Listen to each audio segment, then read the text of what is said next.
नमस्कार मंडळी, मी पल्लवी तुम्हा सर्वांचं खूप खूप स्वागत करते। हाय करा। हाय झालेला आहे। तर आमची सकाळ झालेली आहे आणि आमचा आजचा डे शेड्यूल सगळं ठरलेलं आहे, शेड्यूल जे असेल ते। तर आता आम्ही आमचं आवरून जाणार आहोत आधी बाहेर नाश्ता करायला आणि नंतर जाणार आहोत आम्ही डी-मार्टला। हो की नाही? ओके हो की नाही? Yes yes. Bye bye bye bye कर ना। Bye bye.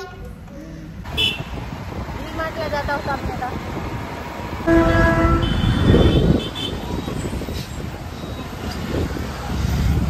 हाय विराज, कुठे आलो आपण? आम्ही आलेलो आहोत ब्रेकफास्ट। तर आता काहीचा आलेला आहे हाय मेदोडा, हाय देता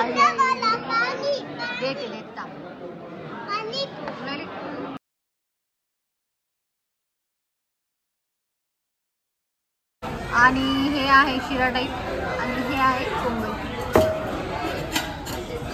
अशी आहे मिनी टिफिन थाळी।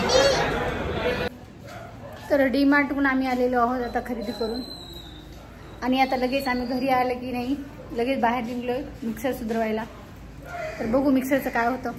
तर आता आम्ही आलेलो आहोत अन्नानगर टावर पार्कला, म्हणजेच इथलं खूप मोठं गार्डन आहे आणि ते गार्डन मी आज दाखवणार आहे तुम्हाला आणि विराज इथे खेळणार आहे।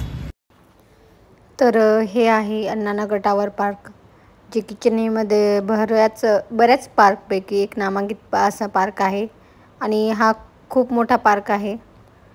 इथे भरपूर अशी स्पेस आहे, जसं की लहान मुलांना खेळण्यासाठी पार्क्स आहेत, परत मोठ्यांसाठी म्हणजे जे व्यायाम वगैरे करतात त्यांच्यासाठी वॉकसाठी भरपूर अशी स्पेस आहे, रोड केलेले आहेत छान छान। आणि हा विराज पळतोय, त्याला जे समोर टावर दिसते ना, त्या टावरमध्ये त्याला जाण्याची खूप इच्छा होती। म्हणजे तो दरवेळेस हट्ट करतो की जायचं, पण मी काय सोबत जात नसते, जातात तर त्याचे बाबा त्याच्यासोबत, कारण की ते भरपूर उंच आहे आणि एवढ्या वर जा आणि खाली या, परत पाय दुखवणं कशाला असं वाटतं मला, म्हणून मी काय जात नाही। तर इथे रात्री कारंजे, रात्री म्हणजे संध्याकाळच्या 6 नंतर किंवा 7 नंतर इथले कारंजे ते ऑन करतात आणि इथे छान असा व्ह्यू येतो पाण्याचा आणि बघायलाही ते खूप छान असं वाटतं। तर हा जो टावर पार्क दिसतोय तो भरपूर असा उंच आहे। इथे वर गेल्यानंतर खूप छान असा व्ह्यू दिसतो, वरतून सर्व हिरवीगार झाडे, बिल्डिंग्स ह्या सगळ्यांचा व्ह्यू दिसतो। मी एक वेळ गेले होते त्यामुळे मला चांगल्या प्रकारे माहीत आहे, पण वर जाण्यासाठी मेहनतही तशीच घ्यावी लागते। परत इकडे जे आहे ते आहेत स्केटिंगचे क्लासेस, ज्या मुलांनी स्केटिंग क्लासेस लावले त्यांच्यासाठी ते तिथे प्रॅक्टिस करतात।